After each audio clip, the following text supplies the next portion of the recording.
Hello, my dear friends. Today is Monday, the 30th of November 2020. Either way, it's cold outside, it's winter. I went jogging today. I actually did 2 hours. I was pretty tired.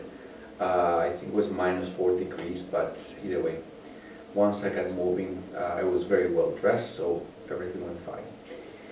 Okay, so today I want to share with you my experience arriving in New York City. As a teenager, I was not quite, I didn't have quite the sufficient age to be an adult, so I was still a bit under, and it was quite difficult because I had a visitor's visa and was about to expire, so really had very little time in it. So either way, I in another chapter already spoke to you about my escape from the seminary and the reasons why I had to leave. And so I saved money, I sold a bicycle, 2 watches, put the money as I could together, and I was able to purchase a flight.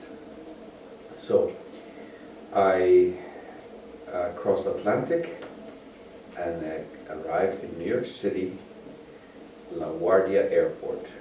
Either way, for me it was actually the second time in the US. The previous time I was there on a camping trip with scouts, but either way, I was much younger. Either way, so arriving in New York City was for me extraordinary to look at this massive city with all the sky rises, and it was quite exciting for a teenager. Either way, I arrived, and I remember landing. I was a nervous wreck because I had to go through customs, and I had to show my visa plus the permission from my father to allow me to travel on my own when I was underage. Either way, so this permission from my father was, let's say, pretty expired. I mean, it was about to expire, so I had very little time. Either way, I was very nervous. At the time, I could see perfectly 20/20. But I wore glasses because I wanted to make myself, in my mind, older looking and more respectable. I wanted other adults to take me seriously. Either way, so I arrived. I was a nervous wreck. I was sweating, trembling, you name it, I was. I got to the customs officer and I gave them the documentation. He took a good look at me and he looked at the passport and he looked at me again. Look at the paper, and luckily at that moment somebody came behind him and asked him a question. I do not know, I can't remember what it was, but somebody asked him something, and he was sort of turning, and then he just looked back at me, stamped the the passport, and told me to go through. So I made it that far. I got to my luggage. At that time, my luggage was basically a big backpack. I was a scrawny little teenager, very scrawny. I think the backpack weighed more than me. I could barely get it on my shoulders, or when I put it on my shoulders, then to get up from the floor was quite experience. Either way, so I managed to pick up my backpack, and then I got out of the airport, and then I had to look for transport to get into the city. So I look around. Of course, taxis, there were many. But as a young boy young teenager with little money, I could not really afford to just give my whole money to the taxi driver. Either way, so I look around for options, and then eventually I saw some buses. And then there were some buses that were going to Times Square station or something. I cannot remember exactly what the bus said, but basically downtown Manhattan. So I remember I paid 13 euros, probably, sorry, dollars at that time. There were no euros, dollars, and got into this bus. And as I got into the bus, I had to put my luggage into the top shelf above the seats. And honestly, I was struggling so much to get it up there, and I was so skinny and not very strong. I remember the bus was pretty full, and the bus driver was kind of, this is New York City, they're rushing you, just get on with it and move on. All of a sudden, this black lady, very big and very strong, saw me struggling trying to get my backpack above the shelf, and she, with one hand, just put it up. I was so shocked when I saw this arm and these hands. I was like, whoa, she's massively strong. She put my backpack with one arm on top of the shelf, and then I sat by the window side, and then she sat next to me. This is behind the bus driver. For me, it was fascinating to look into all the sky rises and all this beautiful New York harbor. And for me, as a teenager, this was absolutely extraordinary to see. It is like, wow, this was a big, big thing to go to the biggest, most exciting city on the planet. So I got to this place. I didn't know New York, so I don't know how. I didn't realize there were various stops. So there was a stop at the Twin Towers. I saw the Twin Towers and I thought, this must be downtown.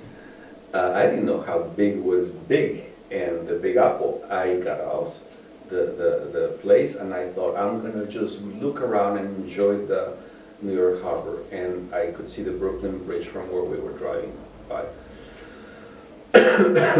I got out with my backpack, eventually managed to stand up once I had it on my shoulders, and I began to walk, and walk, and walk.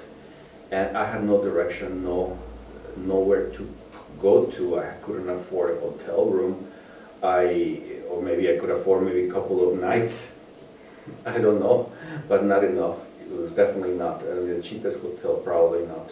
Either way, who knows? I just walk and walk and walk. Don't ask me how. I couldn't believe all the straight streets, all the way down, up and down Manhattan.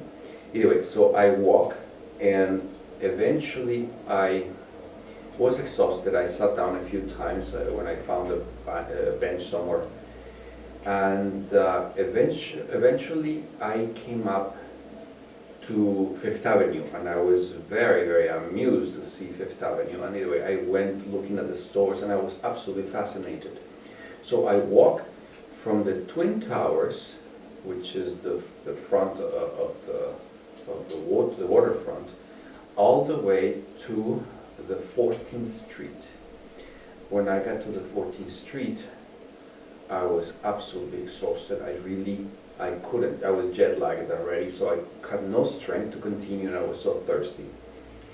Either way, so I stopped somewhere, and I remember I was looking for where to sit down, and I couldn't find really a place to sit down. Eventually, I saw a laundromat, which is something new. In Europe, they were not very popular, or almost non-existent. So I saw a laundromat, I saw people washing their clothes, and I saw there were chairs. So I went in, parked my backpack in the corner, and I thought, oh, a chair so I can sit. So I sat down in this chair, and then I realized they had the sinks, quite big sinks. People were, I don't know, washing stuff. Either way, so I went and drank water from the tap, at this place, and then I washed myself the best I could because I had quite a sweat from walking. I forgot to mention that this day was the 25th of July. So I got to this laundromat, and I sat down, and I thought, now what am I going to do? So I really had nowhere to go, and I could not just show up in a hotel and ask for a room. I couldn't afford to. So I sat at the laundromat, and then eventually I saw in the back of the laundromat there was a board with tags, and in this board there were many little notices, and then I went and I was reading through them, and I found one which was a piece of paper like an A4, and then had the description, room for rent, and I did not realize how much money was worth at the time. I had very little understanding in dollars. This room costed $900 in a I don't know, an apartment somewhere in New York, and at the bottom there was a name, and I remember the name was Jim, and then the telephone number. So I managed to go to a payphone, and I called this Jim. At the time it was only landline, so the ring and ring and ring and ring, and before I lose my coin, of course, I hang up, so I don't lose my coin, so I start over and over again.